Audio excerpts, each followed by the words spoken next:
Hello, and welcome to all of you beautiful soul sisters. Thank you for joining me here today on the Heart of the Soul podcast. My name is Amana, and I am so happy that you're here. This is a space where we explore what it means to be wild women walking upon this earth, connecting about that which is often unseen and unspoken through the ancient ritual of storytelling. It's my hope that soaking in these stories will bring you closer to your own innate knowing and center you into a more embodied and alive version of your beautiful, unique self.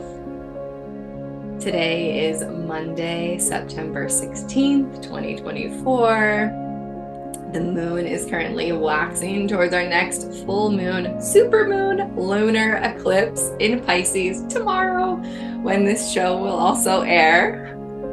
And today on the show, I have the magical and wonderful Sarah Kvist with me here. I am super excited to talk to her. She's someone that I met through our dear soul sister and friend, Ashley. And it was so fun because we heard about each other like over maybe a year or more, and then finally got to meet, not this past summer, but the summer before that. And there's just like so much resonance and like parallel like lines. And I'm just super stoked to have you here and to share you on the Heart of the Soul. Man, have you ever looked at yourself when you're doing that? No. That introduction, everything about you just shines. It's so amazing. That was so beautiful to be witness to, actually. Thank you. Thank you. Oh my God. That was amazing. Oh, what a great way to start off. Right? Oh, wow. Yes. So Sarah, how would you more want to introduce yourself to the audience here? And Once upon a time when I wasn't confident in who I was as a person, I would say, I used to be a registered nurse, but now I do this. And that has shifted, thankfully, to I'm an energy healer. I've been given the gift of being able to live in other people's bodies, which is, part trauma response because then I don't live in my own, but it has given me this beautiful gift of being able to understand deeper on a deeper level what's happening in people's bodies from like a story, drama, whatever emotion is stored there kind of perspective. So that, and I do some like deep shamanic work with my Celtic lineage and just day-to-day mom life as well. yes, Yeah, wonderful. all of it. That is so full, right? Like, Mhm. yeah, Yeah. yeah, mother work with all the other work that we do in Well, the and I think that like moving from being a registered nurse into that more soulful work has actually made me a better mom, Ooh, yes, I love that. And right? this is one of those things that you and I have in common, that we Hmm. both used to be registered nurses. And I too used to always be like, well, I used to be a registered nurse. Yeah. Like I do this, but I used to, or I would say like, I do this now, but I used to be an RN. Like Hmm. I held on to that too for a long time of feeling like that made me, I don't know, Valid. valid or more respected if I Totally. if I were that. And this other lane that you and I are both in of this like soul work and shamanism and whatnot Yeah. was less respectable. But now I just really, like you, have come Just to, lean into it. Yeah. yes, I'm here for the juicy work, right? Yeah. yes. Not that I Yeah, don't at times still feel the little like around in certain crowds, I'll still feel, absolutely. but Yeah. Yeah, shoots. it's funny. I actually ran into a woman the other day who used to be the educator in the ICU I worked at. And she was like, "How's retired life?" And I was like, "Well, I'm still working." Like, but it was funny because that was the end of the conversation, not like, "How is your work going?" And like, she knows what I do, but it was just like, "How's retired life?" And I was like, "I'm working probably deeper and healing people on like a completely different level than I ever was in the ICU." Yes. So, yeah. Yeah. So could you share a little more about like your personal shift Yeah. from registered nursing out and Out like, into yeah. this whatever realm I'm in. Yeah. Yeah, I imagine, there's probably a time when you knew you were gonna exit and yet Yes, had to yeah, stay. Yeah. Tell It's me. funny because I remember, like, I was 28 when I finished nursing school, and I remember Yeah. 27-ish. Um, and I remember like walking to the hospital and being like, yeah, this is just what I'm going to do forever. And it just feeling like so aligned with who I was. And I had this job in this like very acute ICU, and it was like every day was a gong show. Like not eating for 12 hours, like peeing only when somebody else could take over all the 1900 things you were doing, and thriving in that environment and like loving the chaos. Mhm. And then we moved to Kelowna, which is a much smaller hospital and a much less acute ICU, and ended up in the most acute part of that hospital working in the cath lab. Yeah. But it was actually after having my daughter. My daughter was born in June of 2018, and I had this like really wicked postpartum anxiety. And it would keep me awake at night. Like my kids would be sleeping and I'd be lying awake panicking about like we put security locks so that my older child couldn't get out. Like I was afraid of him sleepwalking. And so we put security locks on the doors. And then I was like, if there's a fire, how does a firefighter get into my house? Like it was like wild. And the thing that I was given for my birthday that year from a friend of mine was actually an energy healing session. And so that was like a game changer. I got off that table and I was like, oh, I feel 10 pounds lighter. Yes, and And I she never was, heard of energy healing. Was it no, new to you? So this was like totally outside of totally the new. Yeah. box. Yeah. And like my mom was like, my brother's like, you were such a hippie compared to her. But my mom was like pretty granola-y. And I think like I remember her seeing a psychic like a number of times when I was a kid, Hmm. but I'd never even like considered any of that at all. Hmm. So yeah, when I like got off that table the first time, Amy, the woman that I had seen, was just like, you need to come back in 4 weeks. And I was like, oh my God, I don't think I can. I was like, this was life altering. And there was a lot of stuff happening around a friendship at the time that was kind of blowing up, and it ended up blowing up, and that was fine. Hmm. But I took my first Reiki class the weekend before I went back to work after my maternity leave. Wow. And I remember feeling like, oh, I need to know way more about this. And I ended up walking into this store in Kelowna called Dare to Dream. And the woman who owned it, I bought a book about Reiki, and the woman who owned it was like, my daughter's a Reiki master. Like, she could teach you. And I was like, well, I have my level one. So I reached out to Angie and ended up doing my level two and then my master level with her, but it was right before we moved. And so we were moving from Kelowna to Squamish for my husband's job. Mhm. But I remember like sitting at the hospital, like at the nursing desk, being like, am I just going to do this forever? And like, there was this one patient I remember who needed open heart surgery, post angiogram. And I was like, oh, you're really nervous. And he was like, yeah. And I was like, oh, but you're not nervous about the surgery. And he was like, no. And they were like low income family from far away. He was worried about his wife living in a hotel for 5 days while he was having a surgery and like recovering. And I was like, this is what you're worried about. And he was like, how did you know that? And I was like, I don't know. I was like, I have no idea how I know that, but here we are anyway. And it was so funny. And things like that kept happening where I was like, what is going on? And it just like, it opened up this whole other world of like, oh, I can actually deeply feel when the moon is waxing or waning. Oh, that quarter moon in my whatever house, once I learned all that stuff, I was like, oh, this is juicy. And so yeah, I had tried to get a job in Squamish in the Sea to Sky corridor for like months Hmm. before we moved and couldn't get one. And I remember just being like, what is going on? Like I've been an ICU nurse for 10 years.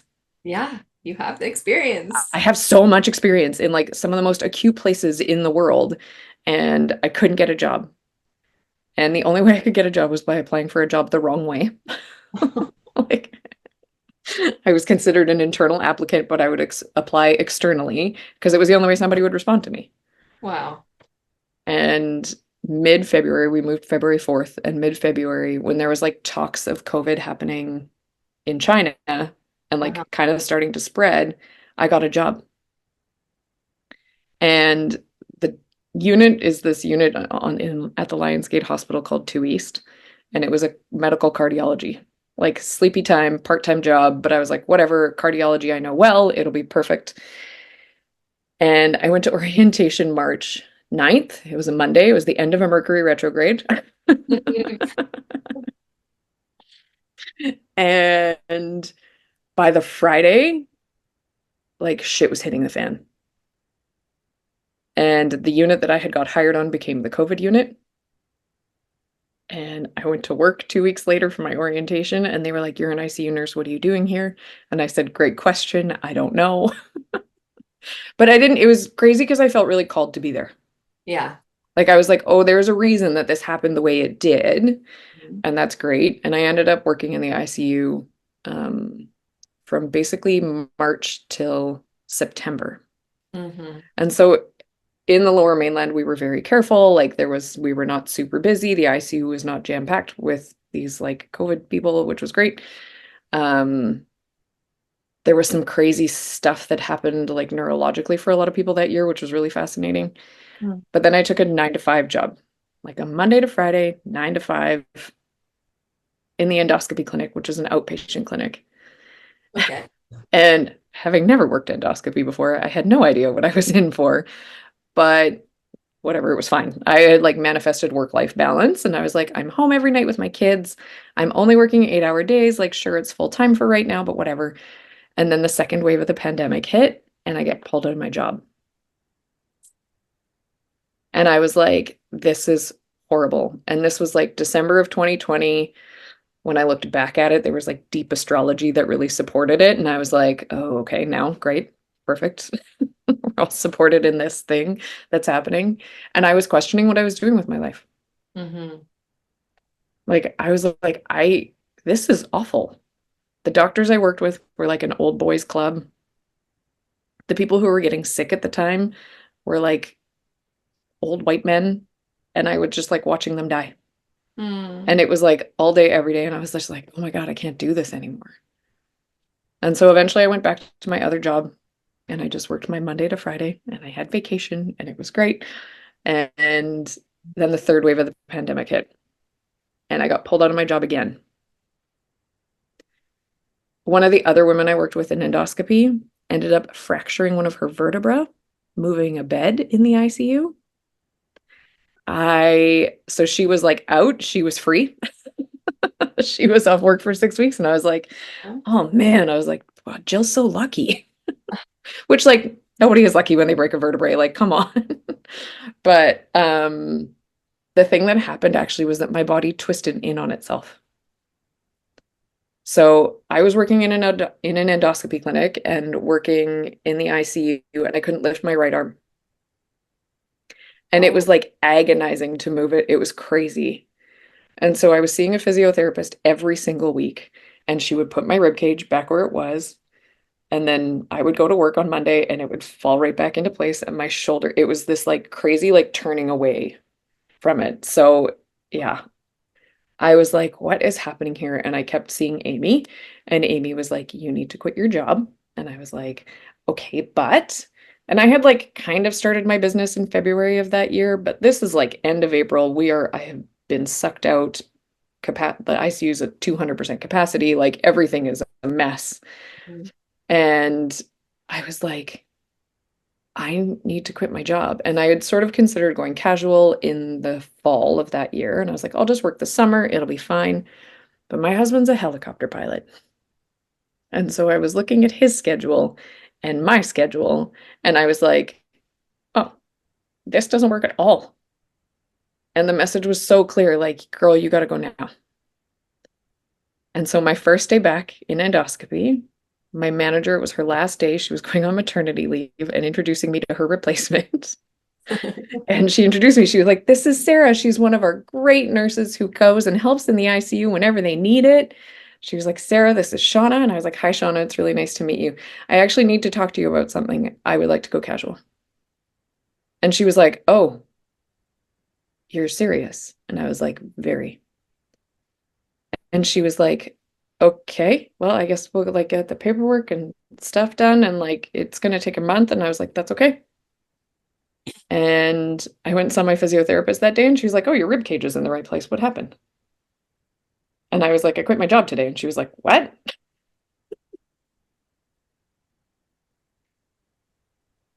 I had found a place to work that had opened up that I could work 3 days a week, Yes, just treating people in a clinic, which was perfect. I shared a room with the massage therapist who I'm still friends with, and it all just fell into place.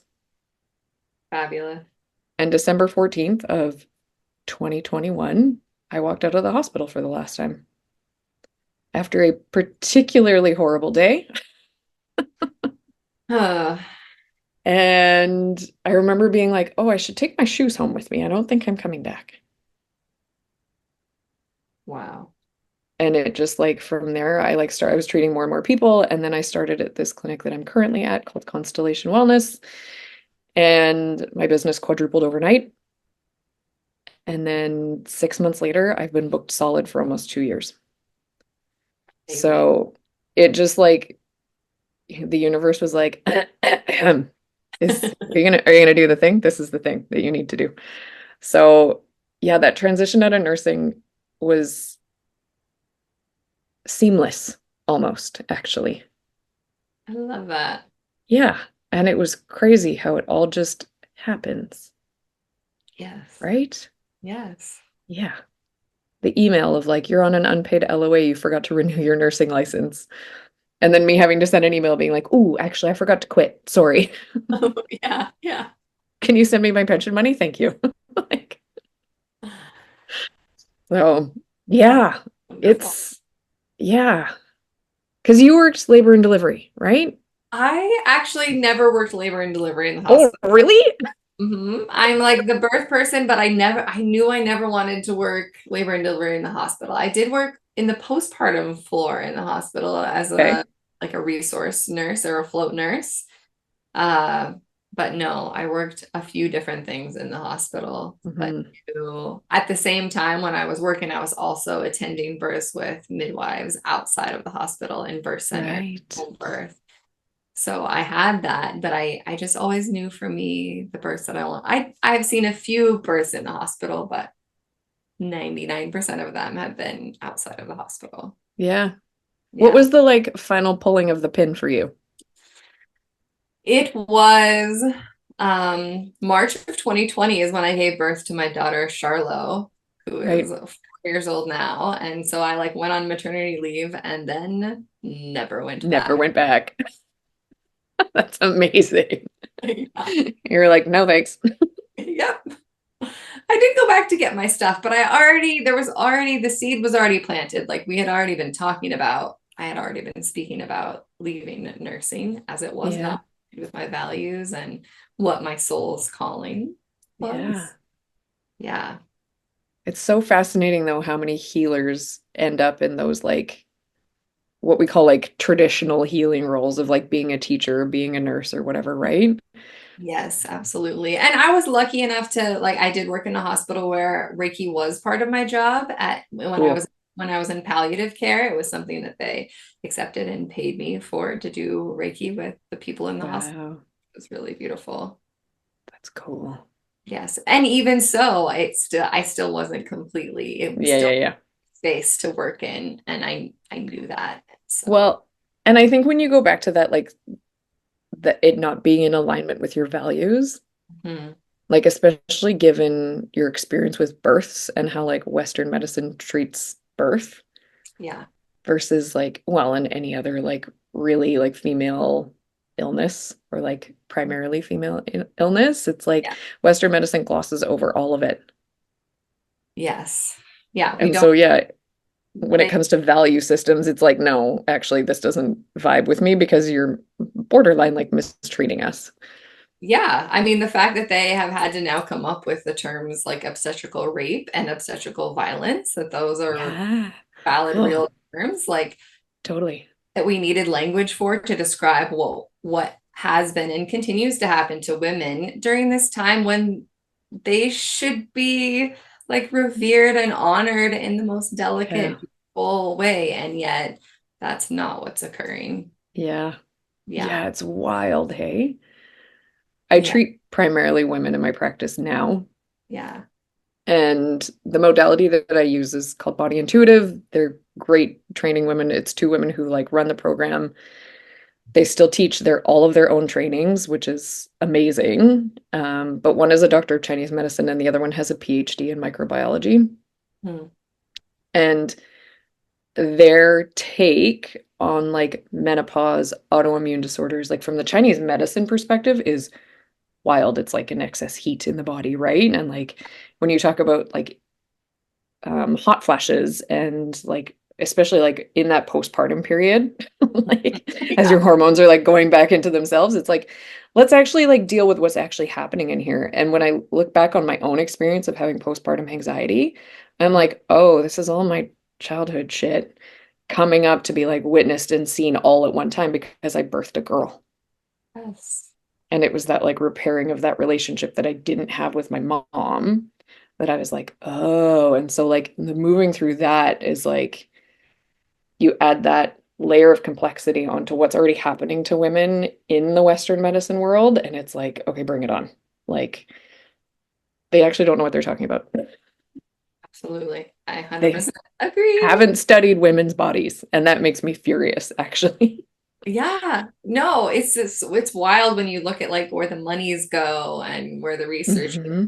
and how it's yeah, predominantly male Yeah, and yeah. studying the things that are important to them, like erectile dysfunction. It's so ridiculous. So Anyway. ridiculous. I think the other thing that like makes me really angry is Western medicine's approach to birth control. Yes. Like, oh, this will fix everything. Like, no, actually it won't. It will just mask the problem. Mm-hmm.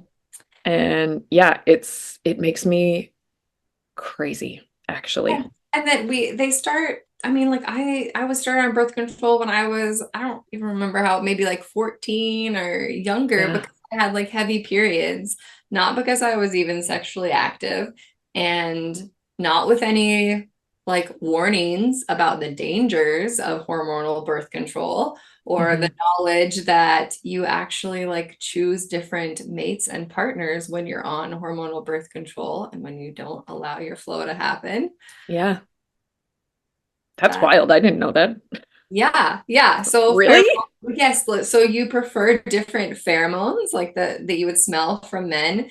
And when you're on hormonal birth control, that is like masked, and you choose biological matches that are not actually aligned and good for you the way that you would if you didn't have hormonal birth control in your system. No way. Yes. That's wild. Does Yes. anybody know that? I mean, Yes. you know that, but does anybody else know I mean, I'm happy to say it again here, right? But that? yes, people are talking about it, but I feel like it needs to be known wider. Yeah, Mhm. absolutely. Yeah. That's fascinating, actually. That you would choose a different mate if you were not on hormonal birth control. Well, Yeah. which probably honestly explains a lot for a lot of women, right? Like, Absolutely. wow, Yeah. that's amazing. Yeah. Well, and then like you go into all the other side effects of birth control and like, Mhm. why are you on it and what is actually happening? And from like the Chinese medicine perspective, the like your cycle is ruled by your liver, and your Mhm. liver holds the emotion of anger, which is Mhm. like primarily like a masculine emotion, right? It's not something that women are taught is safe to be, Right. Yeah. And yet, right? healthy aggression is so important. Exactly. Sacred anger is actually one of the best ways to move all of that stuff, right? And so your cycle just ends up potentially purging a lot of it. Yeah, and if you're like taking a hormonal or birth control that even, those ones where you don't even bleed for like 3 months and then you have My a God, bleed. And, our bleed is like, there's a book about it being the fifth vital sign because it's a sign totally. for health and an indication like how it's functioning is a sign of our health. And if we're masking that, not even witnessing it, experiencing it, then how do we know? Yeah. Well, yeah. It I have a neighbor actually who's like a holistic nutritionist. Is that her title? Something like that. Anyway, she works with food. Yeah. And she and I had a big conversation about it actually, because she's like, so many women are on birth control and they don't even want to bleed. And I'm Hmm. like, but bleeding is important. It's important to know what's happening in your body. It's important for your body to learn to like self-regulate and for you to figure out if there's something that's making it worse, Hmm. something that's making it better. The most painful period I ever had was actually after spending a week in my hometown. It Whoa. was it was late. It was 5 days late. It was supposed to arrive on Monday when we got to Edmonton, and it Hmm. arrived on Friday when we were leaving. And it was like a week of family and like seeing my parents, and my brother just had a baby, which is why we went, and that was fine. But like that family line, right? Of like, anyway, Friday comes, my period is like labor pains, painful. And it is like never painful. I Hmm. like couldn't breathe at one point. Like I thought I was going to throw up. It was so bad. And I was like, this is my body purging this entire week. Just, and the anger and all the frustration around my family and like all that stuff. And it just like, it was angry, man. It was real angry, but it needed to come out. Yes. And there's like a gift in us experiencing these different phases of our cycles that we Totally. don't get if we just shut it down. Yeah, absolutely. You How know, would you I even get, know? yeah, society wants us to function like men on these 24-hour cycles, and yet we're women and we actually function on a 28-day cycle similar to the moon. Yeah, weird, right? What do you think about that? Okay, so I was reading on your website today. I would love to read just a little part that you have on here, which sounds like so similar. I love the language that you use here. I use similar language too when I talk about just the, yes. Okay, I'm going to read it and then we'll go from there. You wrote, the process of being human is not an easy one, as we are continually in a state of death and rebirth. We get into the uncomfortable parts of life where we don't know what to do, we don't know where to go, where to reach out. And this is the liminal space, the in between, the time where the caterpillar goes into the cocoon and turns into goo. The process of letting go of the caterpillar version of ourselves is so hard. That version of us is important because it brought us to this moment.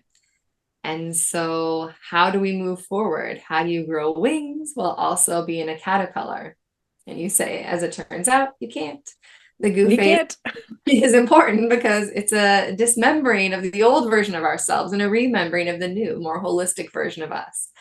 And you say, this is where my work is in this liminal state of in between, in your goo phase. Hmm. I love it. It's fascinating to me to be witness to the transitions that people are willing to step through. Yes. And as somebody who has stepped through a number of them, Mm-hmm. it's like even in the last 4 years, right?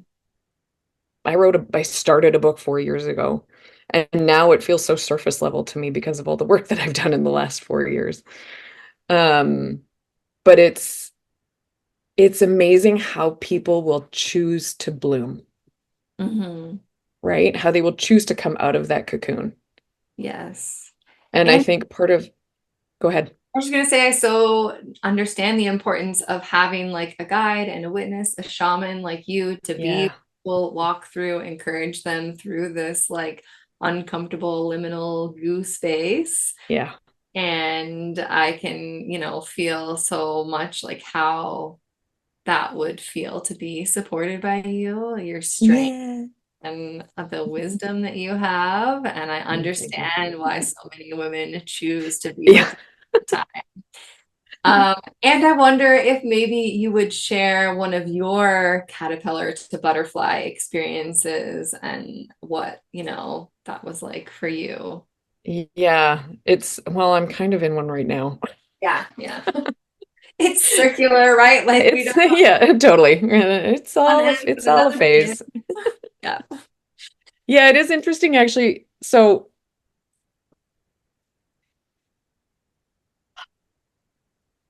the liminal space of, and like I've already talked about like the last few years of my nursing career.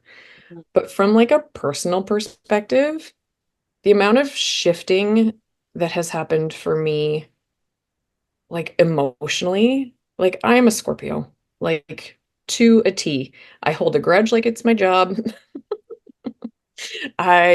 For the longest time, like people describe Scorpio as like a fixed water sign, right? So it's everybody's like, oh, it's like a glassy lake. I'm like, no, it is a frozen river. It is like rock hard on the outside. You need like an auger to get through to the bottom where all like the water is flowing and the emotions are. Yeah, so we're all secret. Yeah, because yes, you and I Yeah, of both. course, you're a Scorpio too. I'm like, no, no, you can't see that part of me. Exactly.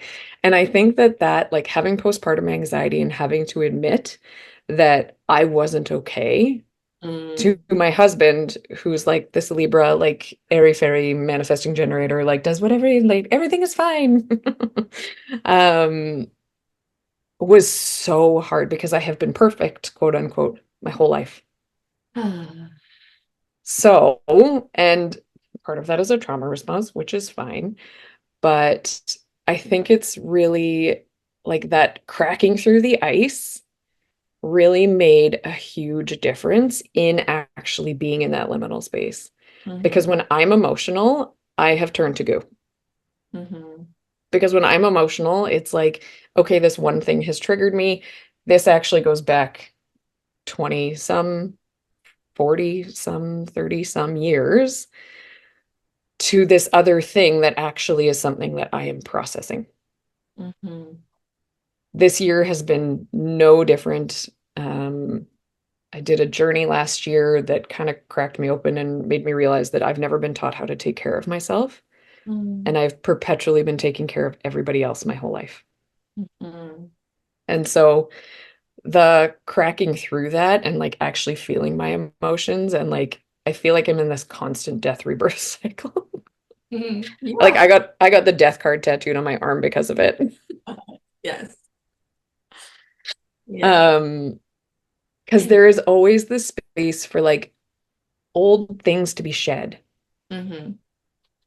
In Celtic shamanism, one of the first things you do is you go into the underworld Mm-hmm. and you go and protect it and you have a guide and all those other things. But the first place you go is called the Island of the Giant Ants. And so you go to this island in a shamanic journey and they cut off your head and they like chop you into little pieces. And you're like, oh, okay. Like, I'm like, hi, like, can you tell me how to get back together? And they're like, you just have to remember who you are. Mm-hmm. And I was like, oh, that'll be easy. And so I like popped back together. And then I was like, wait, what do you mean? And then I fell apart and I was like, oh no. Because they were like, Sarah, you're the shaman. And I was like, oh, right. I guess I have to own that, don't I? And they were like, yeah. So I pop back together. I come out of this journey and I'm like, okay, I got to figure out what this means. I'm in a meditation the next day, and one of my guides is the condor.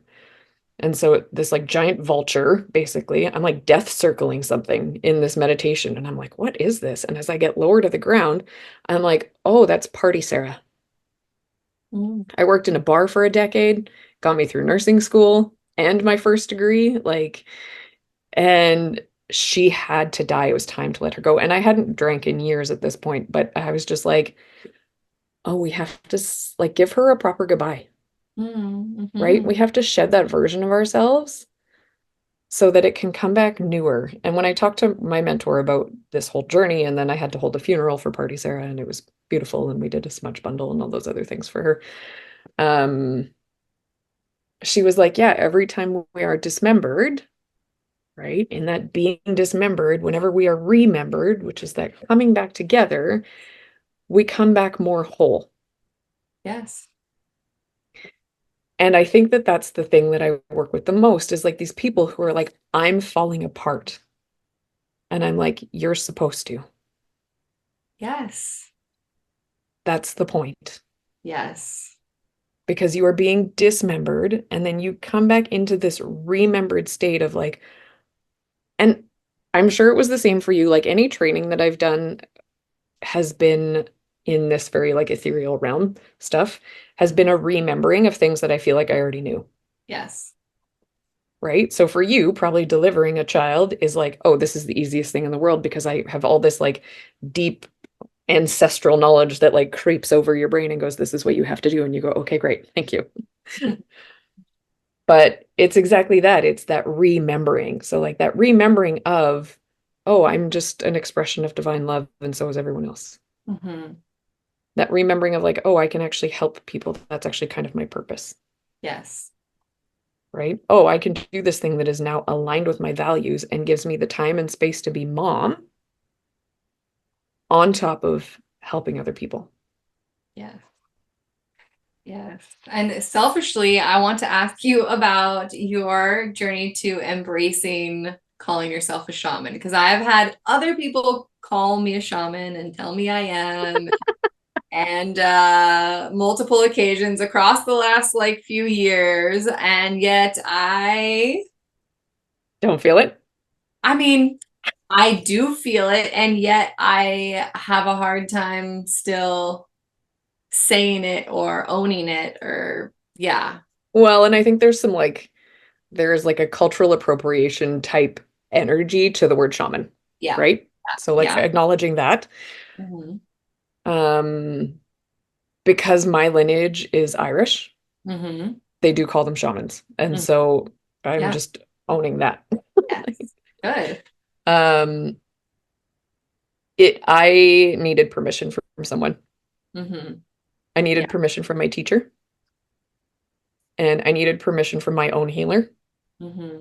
the woman we refer to as Calgary Sarah, um, for her to be like, Sarah, you need to own this.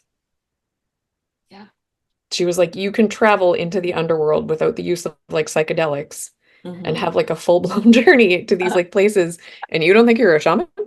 And I was like, fair enough. Okay. Yes. So, and my question to you is, why do you actually need permission? Well, I don't, but Exactly. I'm still like telling myself that that I'm not, even though other parts of myself know that I am. Yeah. So, And there is, I think that that's actually kind of like a healthier balance, right? Because there are people that step into that role as shaman and think that they become God, right? That they become above. And so yeah. that humility in it is probably what also makes you a shaman. Okay, okay. Thank you. Thank you. Thank you. Oh, tell us more about your book. Okay, so I wrote this book called Birth Your Power. Yes. Um, Birth Your Power is a 10-step program, basically, on how to move through that goo phase. On Yes. like, I'm feeling stuck. Hmm. I'm But feeling some people, like you said, get to that dismembering and then they like hold tight to who they were and don't want to move forward, totally, right? yeah. I've been And that person too. absolutely. Yeah. Yeah. Okay. But the thing that I find in this book is like, it goes down to the basics Yes. because it is like, okay, I want you to actually feel your feelings. Yes. That's like step one, feel your feelings. Hmm. Don't tuck them in, let them out. Yes. Like I had a 45-minute cry in front of my kids one time at bath time. And by the time I was done, I was like, all right, well, nobody had a bath. Let's go put on pajamas. And it was like my kids are being witness to this beautiful thing that I never got to see, Yes. right? Is that like emotional state. So Hmm. like feel your feelings. What are your values?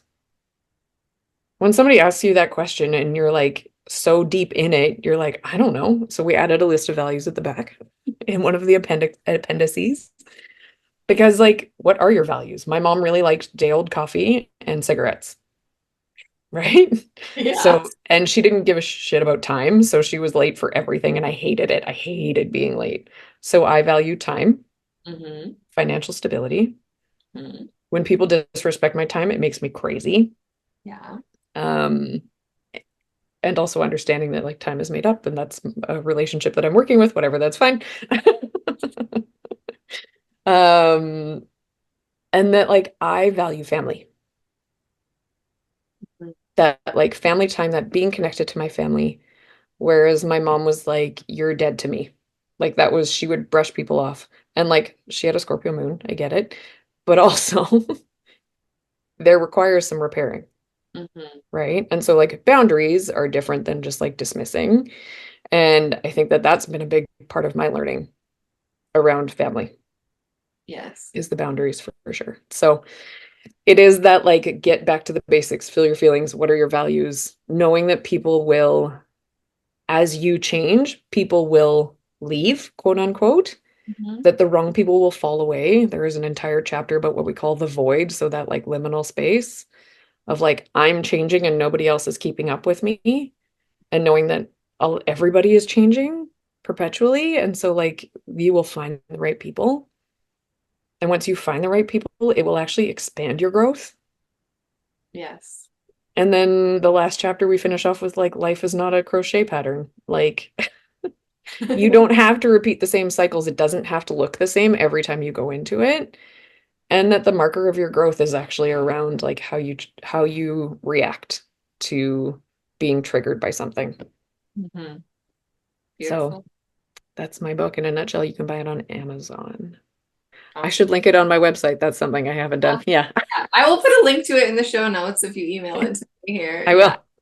will. But yeah, it's Yes, it's a lovely book. I haven't read it in its totality, but I have oh gotten to look at it and read parts of it and yeah.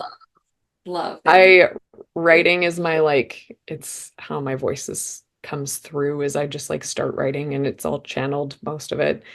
yes. And I would listen to these like random things that would just like help to fill in the gaps of where I was like, ah, something's missing here. Mhm. So I make a reference to John and Yoko Ono and I understanding that like being 40, that reference makes sense to me. Yeah. But you know, I'm like, if you need to Google this, that's okay too. Yes, beautiful. And so I had like heard people talk about human design before, and then like Mhm. Ashley had a reading with you like I don't know a year or more ago, and A while ago, yeah. I got to watch you do those readings, and that was like the most like in depth, even though you were obviously talking about her and her family, Yeah.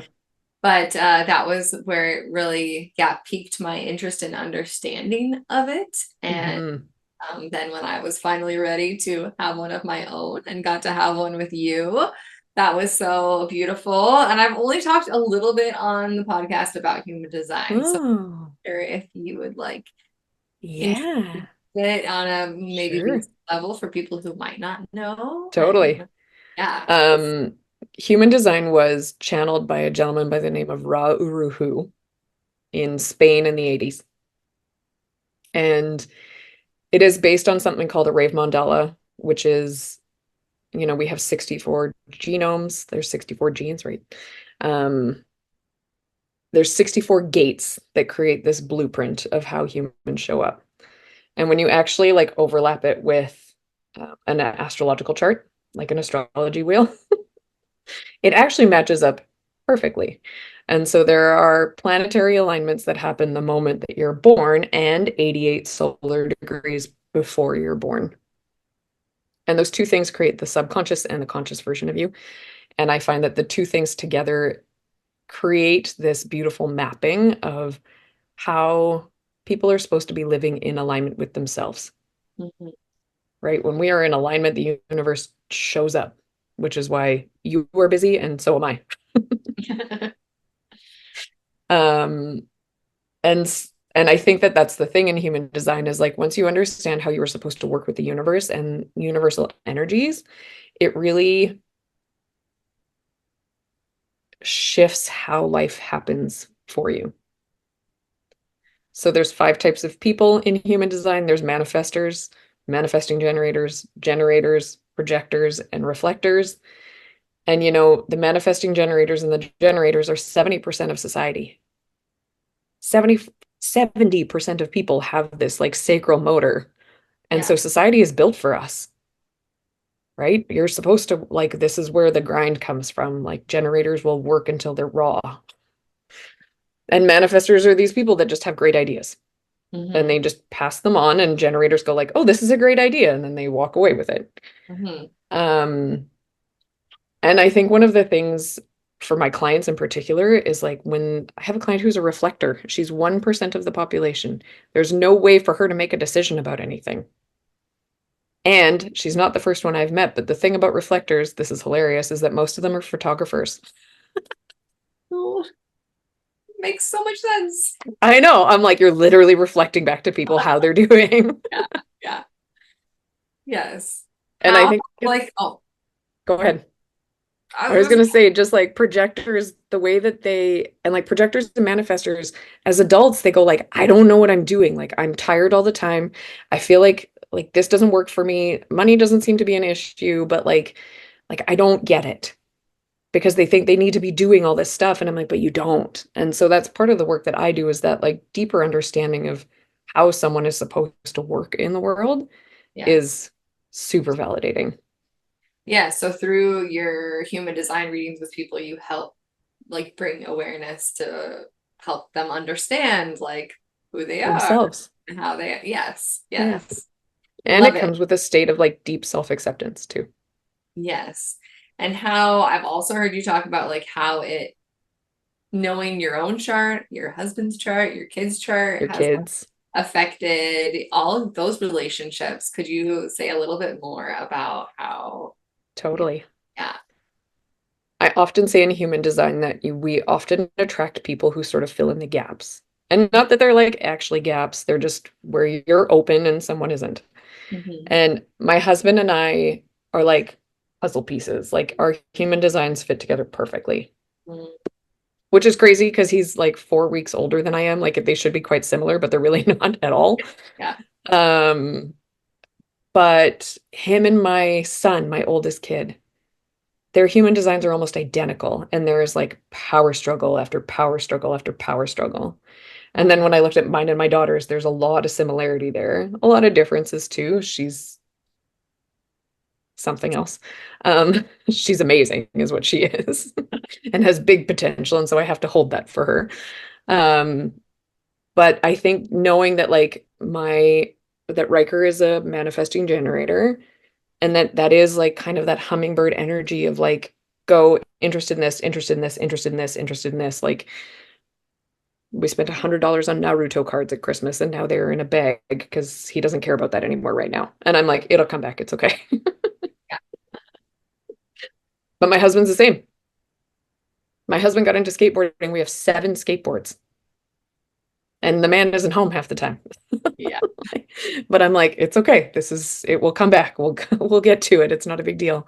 And Yeah. just understanding that like that's just how it's gonna work, right? So like holding Riker and his inability to ride other people's emotional waves, and Jeff and his inability to ride emotional waves, and mine, and then knowing that Scotty will just move through everything emotionally faster because she has a defined solar plexus and the rest of us don't. So I find that that piece is unreal. And one day I will teach a class on parenting according to human design, but there's lots of people out there doing it. So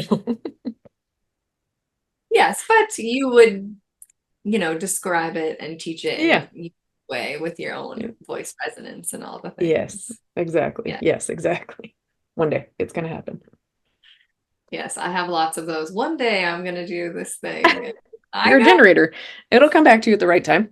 yes, absolutely. And I also don't want to like miss out when my kids are so young. I just really want to spend Yeah. this time in. Yeah. Well, and I think that's the thing too. Like with 2 kids in school now, it's like not that I have a ton of time, but it's opened up some stuff for like the bigger capacity for other things. And in this like death rebirth cycle that I'm in with my work, it's just we'll see what happens next. Yeah, I Hmm. love Hmm. witnessing you and your trust in all the things. And It's a lot of work though, that trusting, man. yeah, you inspire me. Oh, thank you. Yes. What was I just thinking I wanted to ask you about? Oh, I wonder, I know we've been talking for about an hour now, and I don't want to go, maybe half an hour more, but I would love to hear and have you share some stories about your mom if you want before we're Oh, my mother. My mom's name was Artis, and I've asked my grandma 100 times how where she found that name, and I think I found it in a book, was always the answer. And have you ever like found it in a book or in anything? Literally never. Oh, No. wow. Um, my mom was a seer for sure. She used to have these like prophetic dreams. I remember one in particular, but we had a cat that had gone missing for weeks. And my mom loved the 80s vibe. It was like mid 90s when everybody was wearing like loose pants, and my mom still had on her tapered jeans and this hideous houndstooth coat that was like this weird brown color. And we came home from school and the cat was at the back door. And my mom said, like, oh, I had a dream that I was wearing this coat and I found the cat. And I was like, oh, weird. And it used to happen to my mom a lot. Um, my mom had the Linda Goodman's Sun Signs book. Did you ever read that one? Was that one in your house? No. Is that a good one? No. So it's a weird one. Um, it like perfectly describes children. Like the Gemini child will write with both hands, which is what my daughter did.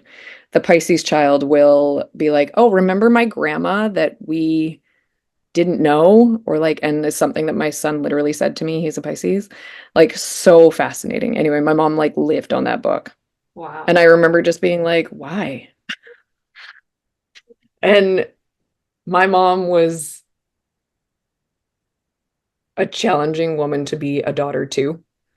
She was aggressive and loved to party and probably smoked weed to manage her ADHD. And when her and my dad split up when I was 10, it really, I don't want to say it got worse, but just that like being her daughter became extra challenging. I grew up in a heartbeat. I was responsible for my younger brother a lot of the time, and my mom was going to school at night. And I had basically been an adult from the age of 4, but this just sort of amplified it. And my mom moved to the Sunshine Coast from Edmonton when I was 15, and I stayed with my dad. And our relationship, because this is before like FaceTime and texting and all that other stuff, right? Like people had pagers when I was 15. Right? Yeah. Um, Me too. mostly drug dealers, but some other people too. Yeah, my parents did make me get a pager or gave me a pager at one point, but it felt kind of funny. Yeah. Really? Yeah. Yep. And well, That's great. My my dad dad had one, had and I was one. like, weird. Yeah. Yeah. My dad had one because he was an orthodontist for like In that dental clip? use. Yes, that he would carry around. Yeah. Sure. Yeah. Yeah. Fair enough. Okay. Yeah. Okay. All right. So you are with your dad at 15. I'm with my dad at 15 and his second wife, this lovely woman named Roz, Mm. who I credit for being the reason I never really got into drugs. She was a very like church-going woman. She still is. She's actually just this like sweet, sweet soul. Mm. But the relationship with my mom changed a lot. And then my mom got sick. I was in Mm. my last year of university. I was doing a teaching degree at the time. I was going into my last practicum and I got a voicemail from my mom saying like, "Can you call me?" And a voicemail from my father immediately afterwards saying, "Your mom has cancer," which is like Lena's not tactful at all. Um, but my mom ended up being diagnosed with pancreatic cancer and she died 2 months later. And because I was living in Edmonton and was working basically full time as a teacher for free, Mm. um, my dad actually paid for me to go back and forth. So I saw my mom a number of times over the weekend. It was the like run around from like YVR to the Sunshine Coast to Seashelt and then back on Sunday night. But um, I got to spend spring break with my mom that year. Mm. And I left on a Sunday and she went to bed on Monday and kind of never really got out of bed. And so we had spent that like last week together. And my mom was, it was, especially knowing what I know now, Mm. like from a nursing perspective, what was happening in her body as it was shutting down. I probably, and like granted, I was 21 and my brain wasn't fully developed, but I probably would have been a little bit more sacred with that time.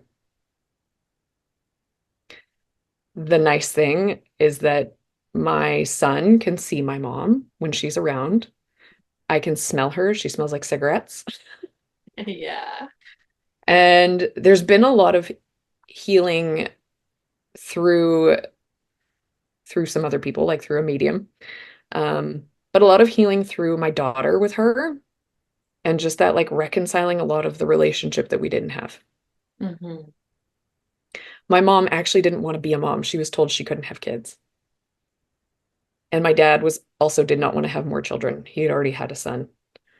And so for my brother and I to be like born into this world and for my mom to meet a lot of challenge in her life and to not actually have the opportunity to just be mom, I think that that's where a lot of the repairing that I'm doing for her lineage and for myself is really in that space of being mom. Yeah.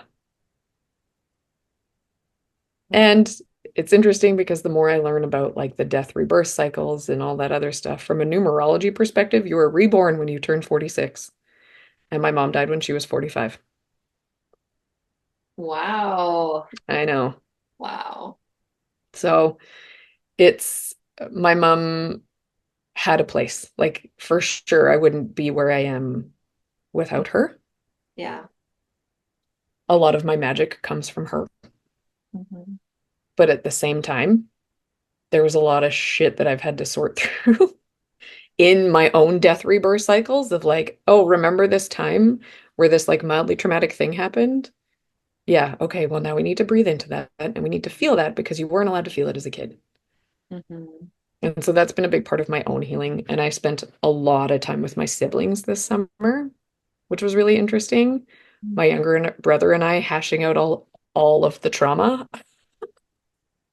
And my sister-in-law sitting there like eating popcorn, going like, wow, it was bad, hey? And having the opportunity to laugh about it too, Yes, yes. right? There can be tears and laughter. Yes, yes. Like, so, okay, my first love, like, we have a similar, Yep. your mom died when you were 21. My first love died when I was 25. Obviously, different relationships, but like similar Hmm. kind of age frame where, like, probably similar. Most of my peers, like, hadn't really experienced a big death and, Yeah. feeling very invincible. But he also, like, one of his favorite quotes near the end of his life was something about, like, life doesn't cease to be funny, even though it's serious. Like, it's always serious and funny at Yeah. the same time. Like, Totally.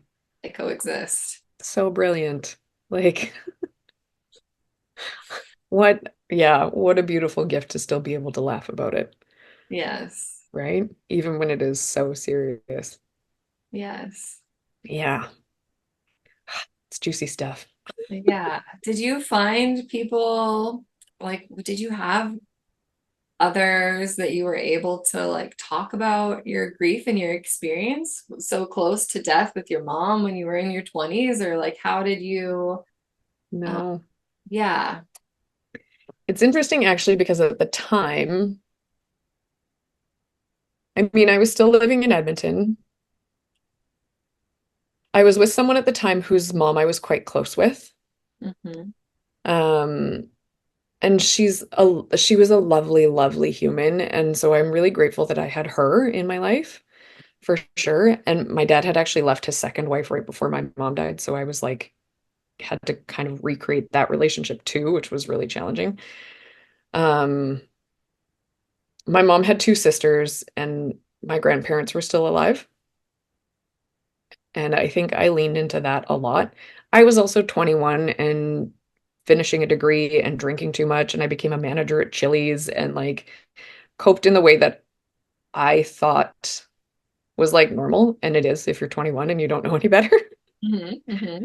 Um, but I think, especially with having had Scotty, my daughter, a lot of my postpartum anxiety is actually a lot of the grief that I didn't feel when my mom died.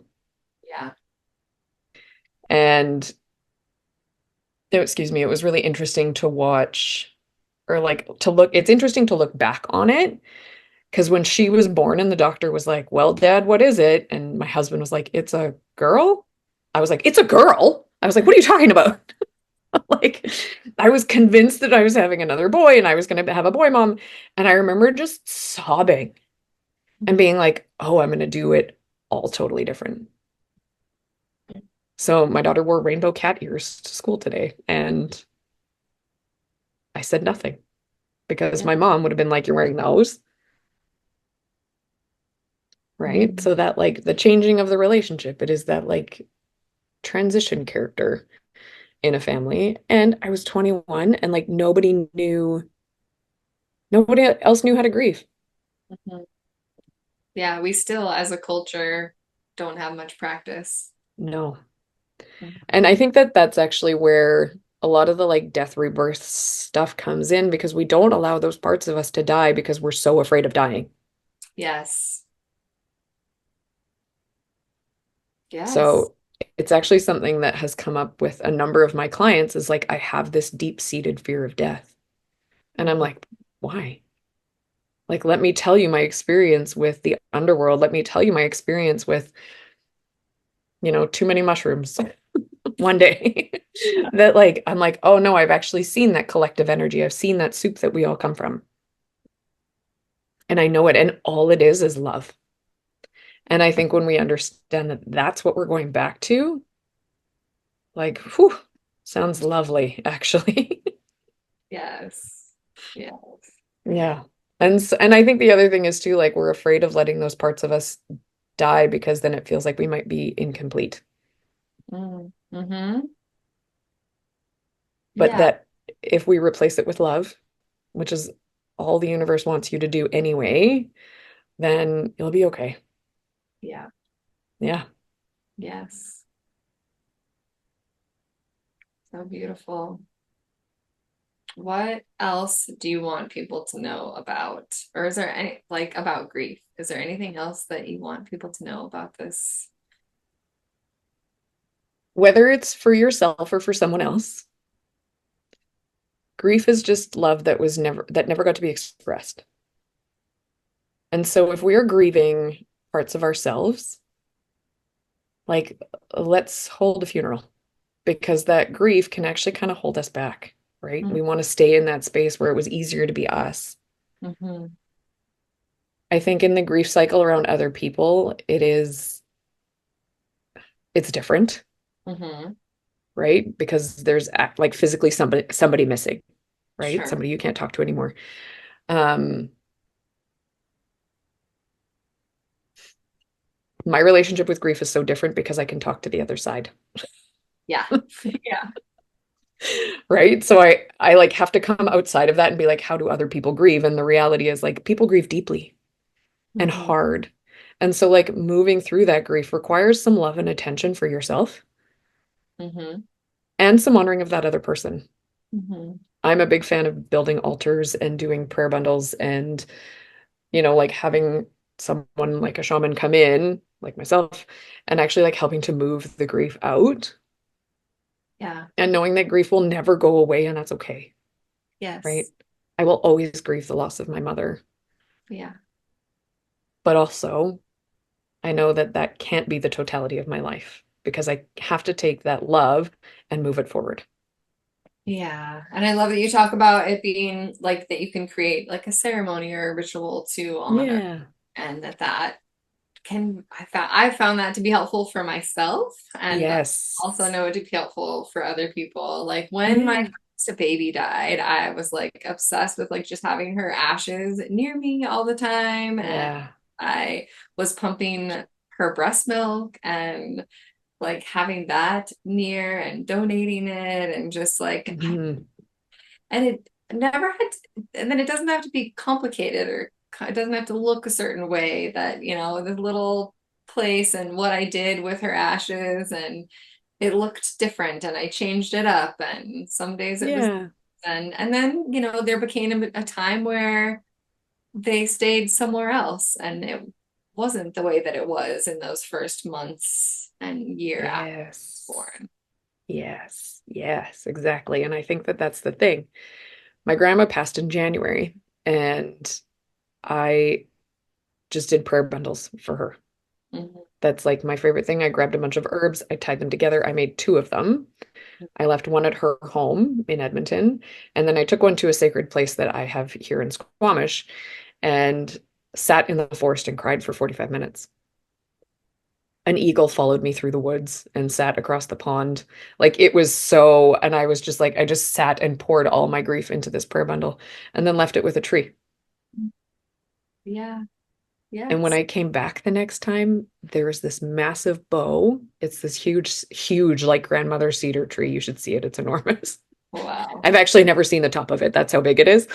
Um, a huge bow had fallen and was just like waiting for me at the bottom of the tree. And so I brought it home and I hung it outside my door as like a protection. But Mm. it's that like you can pour your grief into something and be ceremonial around it. My grandma's birthday was last week, and so I wore a lot of her jewelry because she loved jewelry. She wanted to be Italian and loved big gold gaudy things, and so I wore the most grandma jewelry I could find that was hers. So it doesn't have to be huge and it doesn't have to be that like you don't need to have ashes and all that other stuff. You can just like celebrate in your own way. Totally. Yeah, like Bjorn, my first love, when it's like his Yeah. birthday or something, I'll like have one of his favorite meals or like Yes. song that he loved or read part of a book that I know he enjoyed or Yeah, the yeah. kids and I had pasta on Tuesday because grandma wanted to be Italian. Yes. Yes. Oh, yeah, grief. Well, Yeah. and I think too, when you've had big loss in your life, it's really important to honor that. Hmm. Yeah. Not tuck it away and Yeah, hide it. exactly. Yeah. Yes. Okay. So both you and I, as Reiki masters, understand Reiki and what it Hmm. looks like and what I mean, it sounds like you went from experiencing it to being like, okay, yeah, I need more of it. And then I want to learn about it. And I was Yeah, kind of a similar path, like went to this woman named Jackie. I call her Jack of all trades because she's also like a psychic and did energy work. And she's the one that I learned Reiki from. First cool. experienced it, her giving it Yep. to me. And she was like, I think you would love to like do the work. She's like, you are this person too. You are a healer too. Okay. You're like, okay, are you sure? I don't know. Did the workshop and, loved it ever since. But Hmm. people, so when they come to you, I know you do both, like, I don't have Reiki listed on my website right now, but I know Hmm. you do both distance and in-person Reiki. Hmm. Um, So for people who might be interested in coming to you for those services, either Yes, here in person, can you give them a little idea more what to of expect? what it looks like. It's because I use body intuitive as kind of a map through the body. I'm Hmm. channeling Reiki the whole time. Yeah. So that energy just like moves through me, and I have one hand on the person. Distance, I actually will just light a candle to represent their energy. Um, but it's actually a conversation. A lot of Reiki practitioners that I have sent like clients to, where I'm like, why don't you just go see this person and try it on for size? Like, let me know how it goes. Um, there's less of a conversation around it. Coming to see me, I'm like, okay, your body is saying that this is where we need to go, whether it's like your physical body, the like Chinese medicine version of it, or the energetic body within and without, I suppose. Um, I'm like, okay, your body's telling me that this has something to do with this person in your life and this belief system around it or this emotion tied to it. And so it becomes this like pulling of the thread, right? It's like if we actually get to the root of what this discomfort, dis-ease is in your body, it's like a string of pearls. You pull the bottom one off and the rest just come cascading.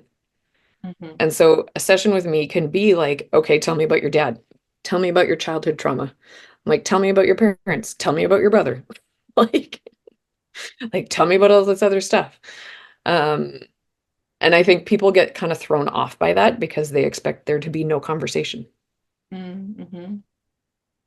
I do have a client right now who her body will only tolerate Reiki, which I find is fascinating. But it was still a conversation. So I was just checking in with her chakras, just being like, okay, like what's happening here? What's happening here? Based on her story, I knew it was root chakra-ish. And so I started there. And it continued to be a conversation as I moved up along her body. And she came back 6 weeks later and she was like, my anxiety is gone.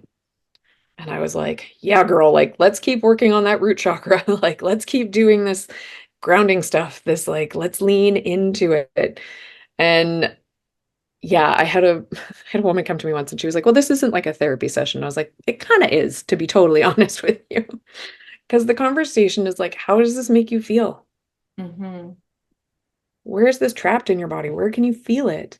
In the same way that when I was like trying to quit my job and my body had rotated, Yeah. the same thing happens in everybody else's bodies. It might not show up as like a physical manifestation, but like I have a client whose blood sugar was like bottoming out so hard she was having seizures. And it was just her liver couldn't keep up with the like glucose tolerance and like, right? There was so much happening, but it was all because her nervous system was tweaked. Yeah. So I think in that, like, it is this conversation about the deeper stuff within you. And I think that that's actually the most important work. So if you come to me for like a fluffy Reiki appointment, it's not going to happen. Yes, yes, you're Scorpio. You go deep. There's It's, no yeah, surface. I have no surface level anymore. It's gone.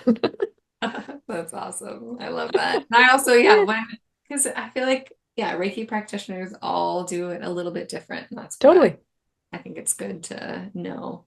Yeah. Yeah. Do you treat people with Reiki?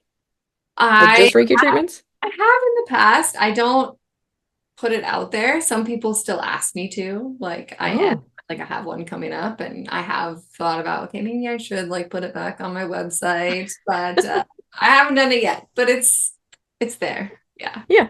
It's And always there. it's always there like in other ways that I work with Yeah. people. It doesn't, Yeah.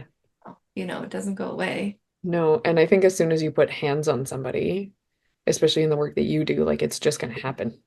Yeah. Yeah. Absolutely. Yeah. And like, what a beautiful gift from the universe. Oh, yes. Yes, it Yeah, is. So it really is. such a gift to be a channel of that Yeah. love. Yeah. And that's all it is. I would love to ask you, what does the word soul mean to you? Oh, you're the second person to ask me this question in 1 week. Um, the soul itself is the spark that drives us. Mm. It is the remembering of all of the lifetimes that we have lived, that like cosmic egg energy where like you and I are no different. We are just physical manifestations of the same energy with the same experiences, whether we remember them or not. Mhm. Um, the Chinese believe that you have 5 souls in your body. Ooh, tell me more. Yeah. It's fascinating I didn't actually. know that. Yeah. Yeah. There's two that are sort of ethereal and move on after you die. One is called your Hun and the other one is called your Shen. They Okay. live in your liver and your heart. Okay. But there's a soul of your kidneys, the soul of the spleen, which is called the Yi, and then the soul of the body, which is called the Po, and arrives upon conception. I actually have a client who was conceived in a petri dish, and her Po is like very challenged. It's fascinating. I have wondered about that, Um, like how yeah, different that experience must be for these humans that, yeah, begin in petri dishes. yeah, And then the ones that are like frozen, like yeah, literally frozen before they're like unfrozen. yeah. That also, I'm like, what does that do to their whole nervous system, their soul, Right. everything? Everything. Yeah. Yeah, no, I haven't encountered one of those yet, but this other client of mine, I was like, "Oh, this is wild, actually." Wow. So, and she's just a young girl. She's only 14. Yes. And so the conversation with her mom around it was fascinating. Anyway, in Chinese medicine and like in the nursing world, especially working like palliative and like end of life stuff, you actually watch those parts of the soul disappear, Yeah. right? Their willpower starts to go, that's the kidneys. Yeah. Their blood starts to pool, that's the yi. and the spleen in Chinese medicine. And then they take their last breath, and that's the Po, the soul of the body, as it dies with the body. Wow. Isn't that wild? Thank you. Thank you for Yeah. sharing it with me and everyone. Yeah. Yeah. And then the ethereal soul in the Shen, which is the part of you that can live outside of your body is the Hun, and then the Shen is that like highest expression of who you are. Mm-hmm. Those two move on and they become part of the patchwork of who you become in the next lifetime, Hmm. which is just amazing. So, Incroyable. Yes. yeah. Yeah, totally. Yes. Wow. I can't believe I didn't know that. I love that you taught me that today. The Chinese, despite the fact that they didn't do autopsies on people for thousands of years, nailed a lot of things. They really, yeah, absolutely. Yeah. Yes, So, I agree. I'm a big proponent of Chinese medicine for a lot of things. Yes. Yes. Could learn a lot from them in the Western world here. Understatement. Yes. Okay. Is there anything else you'd like to share before you tell people where to find you and all the I don't things? think so. Um, yeah, my website is phoenixrisingreiki.com. All the things are there. You Beautiful. can you can find me there. And happy to have just like conversations with people if they're like unsure around whether or not this is the right fit for them. But Cool. I always feel like it happens in the right time. Yes. And you're also on Instagram, and Yes. I'll link your book in the show notes Hmm. as well. Please. And yeah, thank you so much for Thank you. sharing your energy here and your laughter and wisdom and all the things. Thank you for being my first podcast. Woohoo! Woo! Podcast. So good. I'm so grateful for you. And I'm just like, I love being in and around your energy. Obviously, we've like circled each other for a couple years, and it's so nice to actually see you and your face. Yes, you too. And it was Yes. lovely to get to like be with you in person more than one time. Yes. Especially so Right? today. And I know it will come again. We're not that far away. Absolutely. No, totally not. So that's Yeah, perfect. beautiful.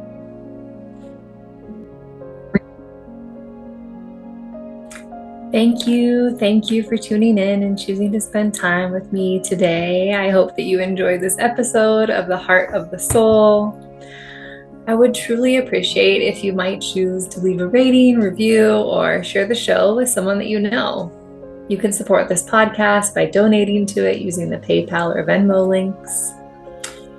If you have stories that you would like to share on The Heart of the Soul, please send me an email through my website. I would love to hear from you. If you would like to work with me, I have both one-on-one and group offerings, online and in person.